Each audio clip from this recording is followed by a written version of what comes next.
Good morning, dear children. Once again, I welcome you all with the same chapter, Enhancement in Food Production. Till now, we have seen in animal breeding. First, we completed plant breeding, in which we saw hybridization technique, we saw tissue culture, we saw different methods through which we can grow the plants in a good quantity and quality with nutritious values in it. Okay, now today we are beginning with animal breeding again. A few part which is left in it, which is fishery and sericulture. Two things we are going to see this time. It's just a descriptive part. I told you this topic has many names, many genus and species mentioned in it. So learn them, new breeds which come up, where do we grow them, why do we grow them. All these things are more important in this topic. Okay, fishery. Go to your textbook, page number 256. Page number 256, fishery. Fishery is a branch of applied biology which deals with the catching, processing fish, farming and marketing of fish and other useful aquatic animals such as prawns, lobsters, oysters, mussels and crabs. Three divisions of fishery are inland fishery, marine fishery and estuarine fishery. Estuarine fishery. Three divisions of fishery are inland fishery, marine fishery, and estuarine fishery. Now, what is inland fishery? Fishery which takes place in the local areas where the rivers are there, where ponds are there, or man-made ponds are there. In those places where fishery takes place, we call it as inland fishery, the one which is in soft water, not in the saline water. The one which is near the dams, near the rivers, okay, or man-made ponds, ज्याला आपण मराठीमध्ये शेततळ म्हणतो, की त्या शेततळ्यामध्ये आपण ही fishery करतो. त्यासाठी आपण कोणतं पाणी वापरतो? आयदर पावसाचं पाणी किंवा विहिरीचं पाणी किंवा तलाव जर असेल त्या भागातला तर तिकडचं पाणी वापरतो. त्याच्यामध्ये आपण फिश ग्रो करतो. याला इनलँड फिशरी म्हणतात. आता मरीन फिशरी नावातच आहे. मरीन मधला एक भाग म्हणजे समुद्रात तटावरचा एखादा भाग घेतला जातो आणि तिथं ही ब्रीड तयार केली जाते. तयार केली जाते in the sense they grow them in number, multiply them in number. आणि त्या ब्रीड फक्त खाऱ्या पाण्यातच येतात म्हणून ते तिकडे करावे लागतात. फॉर एक्झाम्पल राहू, कतला, चोपडा या सगळ्या ज्या जाती आहेत या कुठं बघायला मिळतात आपल्याला? आपल्या मुळा नदीमध्ये, खास करून नगरचं मी उदाहरण देईल. मुळा नदीमध्ये आपल्याला त्या बघायला मिळतात. कतला असो, राहू असो. नुसती आपल्याकडेच नाही तर बंगालमध्ये सुद्धा ह्याच जाती बघायला मिळतात. खास करून राहू आणि कतला त्यांच्या घराच्या मागे तळे असतात आणि त्याच्यामध्ये ते ब्रीडिंग करतात.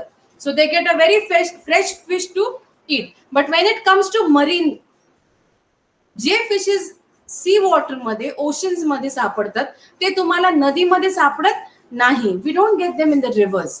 We have to breed them in the marine water only and then only we can get them. Now estuarine fish. What is estuarine?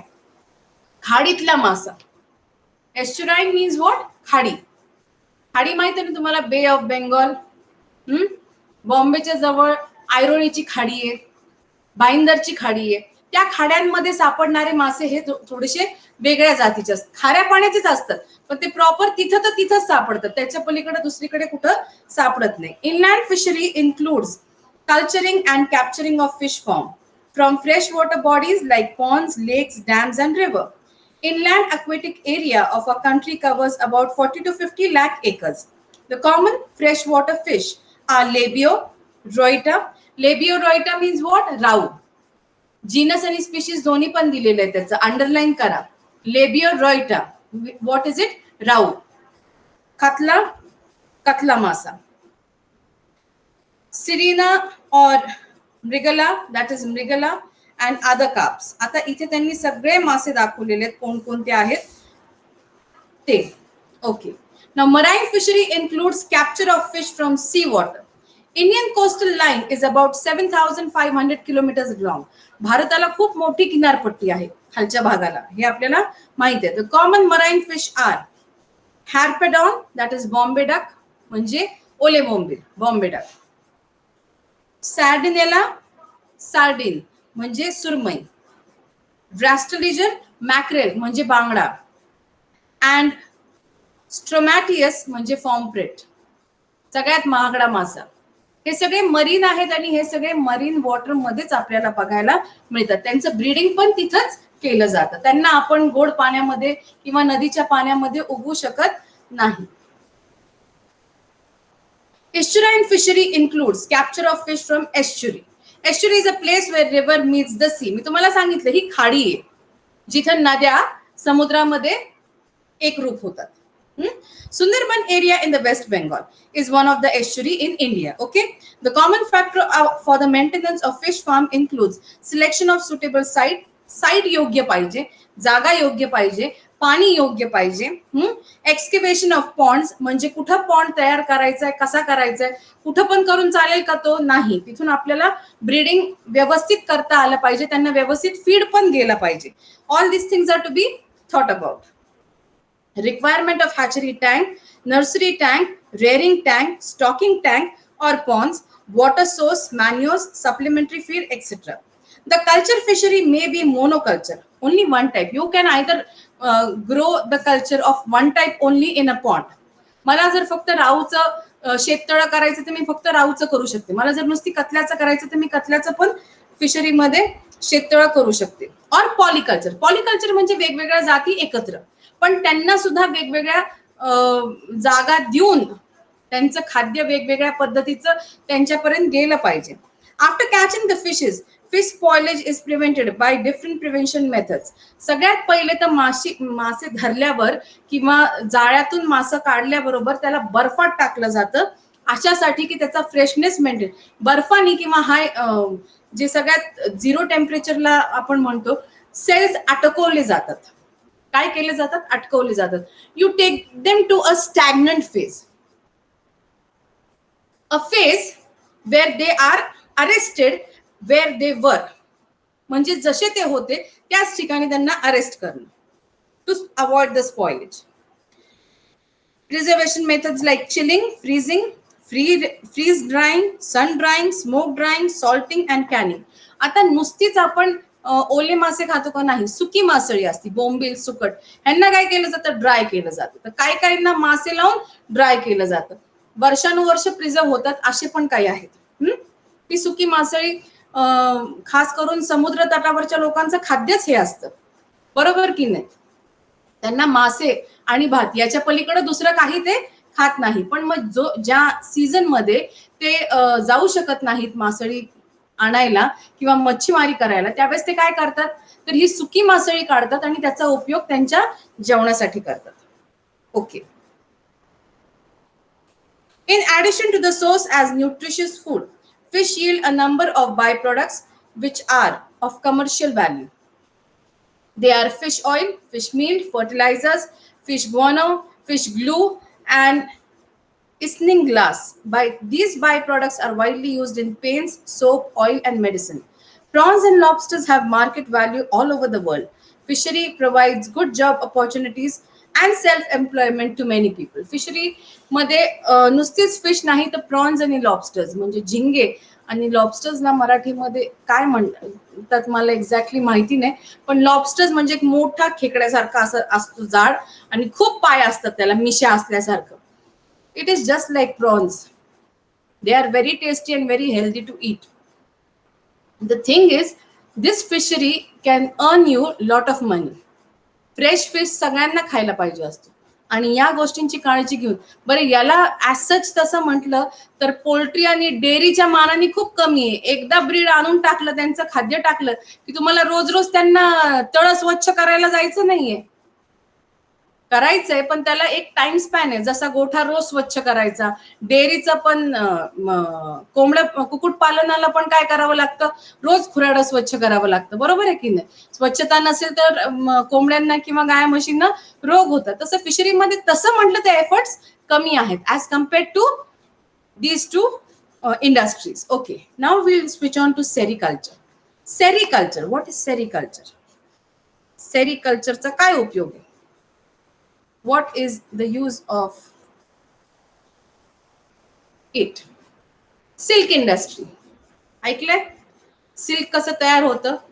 Not like cotton की झाडातून उत्पन्न होतं, नाही. मलबरीची झाडं असतात, आणि त्या झाडांवर हे सिल्कवर्म सोडले जातात आणि मग ते त्यांच्या सलायवानी इकडून तिकडे जेव्हा ते ट्रान्सफर होतात ते एक ककून तयार होत जातं जे एग्स ते ले करतात कॅटरपिलर घेतं. And we'll read that and I'll explain you what exactly it is. But because of these insects, we are getting silk. It's not from a plant. But only the thing is they lay their eggs on the leaf of a mulberry. How is it? What is it? We'll see that.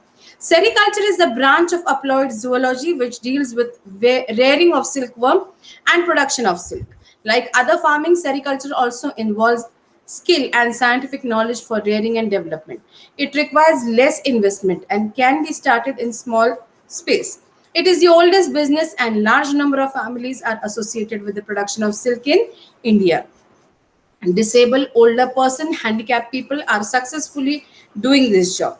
The best quality silk called mulberry silk is produced from silkworm Bombyx morai, while tussar silk and irai silk are in inferior quality. The quality and quantity of silk depends on the quality of mulberry leaves on which the larvae feed.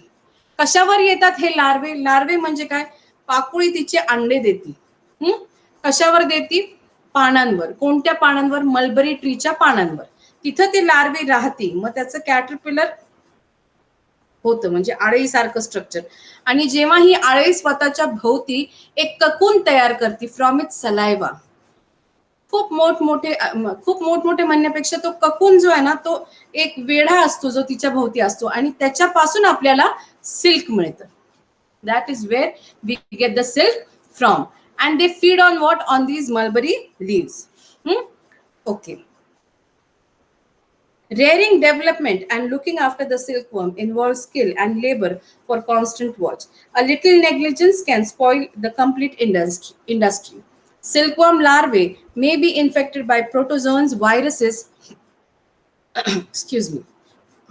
Silkworm larvae may be infected by protozoans, viruses, and fungi.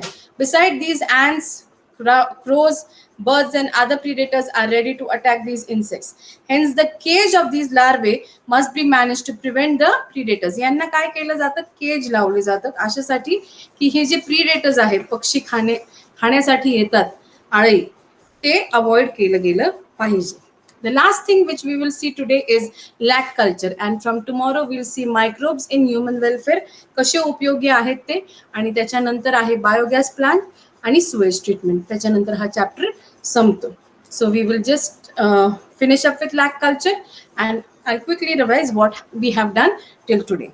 Lac is produced by an insect. Lac म्हणजे काय? Lac म्हणजे 1 लाख 2 लाख नाही please. Lac means lakh. आपण मराठीत लाख म्हणतो ना, seal करायला वापरतो. लाखेच्या बांगड्या मुलींना माहित असतील. लाख वापरली जाते गरम करून. ती लाख ही कशी तयार होती हे आपल्याला बघायचं. Lac is produced by an insect, Tracardia lacca. 2 years back, this name was asked in the board paper. I remember it very well. Which is quite small in size and colonial in habit. Resin-like substance is produced by dermal glands of female lac insect. Insects feed on succulent twigs of certain plants like bear, peepal, palas, kusum, babul, etc. and secretes a pink colored resin. गम जो निघतो ना आपण म्हणतो की गम सारखं structure तसं आहे हे. And secretes pink colored resin that hardens and on coming in contact with air, forming lac. It is produced on large scale all over India. Lac is a complex substance having large amount of resin together with sugar, water, minerals, and alkaline substances. Natural lac is always contaminated. Shell lac is pure form of lac obtained by washing and filtering. Lac insect is a native of India and our share is 85% of total lac produced in the world. We are at the topmost. Product of lac play a vital role in the economy of Laos. Lac is used in bangles, toy, woodwork, inks, mirrors, etc. Production of lac requires an artificial inoculation of plant which gives better and regular supply of good quantity and quality of lac. हे insect कुठे असतात? झाडावर असतात. तुम्ही बघितलं असेल it is an insect, Tachardia lacca. तो झाडावर राहतो. It lays it eggs over there. आणि मग त्याच्यानंतर ही प्रोसेस लाईफ सायकल जी आपण बघितली ती एकदा तुमच्या टेक्स्टबुक मध्ये आहे 258 पेज नंबरला, की त्याचे लार्वे आहेत which are called as crawlers. Larvae settling on the host on the plant for their food. ते सेटल होतात. Male comes out from the anal operculum. Incomplete metamorphosis होतं ॲडल्ट फिमेलमध्ये. आणि मग कम्प्लीट मेटामॉर्फिसिस मेलमध्ये होतं आणि त्याचा इन्सेक्ट तयार होऊन बाहेर पडतो. फिमेल हा तिथंच राहून त्याच्यापासून एग लेइंग होत जातं. परत नवीन इन्सेक्ट तयार होतात आणि याच्यामध्ये जे सिक्रेशन होतं रेझिनचं या फिमेल कडून, we read it over here. Lac is produced by an insect Trachardia lacca, which is quite small in size and colonial in habit. Resin-like substance is produced by the dermal gland of female lac insect. Male कडून नाही. कोणाकडून तयार होतं हे? Female lakh insect कडून तयार होतं. Insects feeds on succulent twigs. ज्या ट्विग्स वर ते अवलंबून आहेत आपल्या अन्नासाठी त्याच्यावर त्या राहतात. Of certain plants and secretes pink coloured resin. ते खाल्ल्यानंतर त्यांच्याकडून कशाचं सिक्रेशन होतं? एक पिंक कलर रेझिनचं. That hardens on coming out. ते बाहेर आल्यावर कसं होतं? कडक होतं. आणि म्हणूनच लाख जेव्हा गरम केली जाते ती मेल्ट होते. This is all about lac culture. So till today in this topic of enhancement and food production, we have seen plant breeding, animal breeding. Plant breeding, we saw hybridization technique, tissue culture technique, SCP, micropropagation. Animal breeding आपण सुरू केलं. पहिले inbreeding, outbreeding म्हणजे काय, cross breeding म्हणजे काय हे बघितलं. मग डेअरी फार्म मॅनेजमेंट बघितली, मग पोल्ट्री फार्म मॅनेजमेंट बघितली. त्याच्यानंतर आपण बघितलं ॲपिकल्चर. आज काय बघितलं? फिशरी, सेरिकल्चर आणि लॅक कल्चर. इथपर्यंत ब्रीडिंग हा भाग सगळा संपला. आता याच्या पुढे आपल्याला बघायचंय मायक्रोब्सची काय मदत होती ह्युमन वेलफेअरसाठी आणि त्यानंतर स्युएज ट्रीटमेंट, बायोगॅस प्रोडक्शन हे कसं होतं.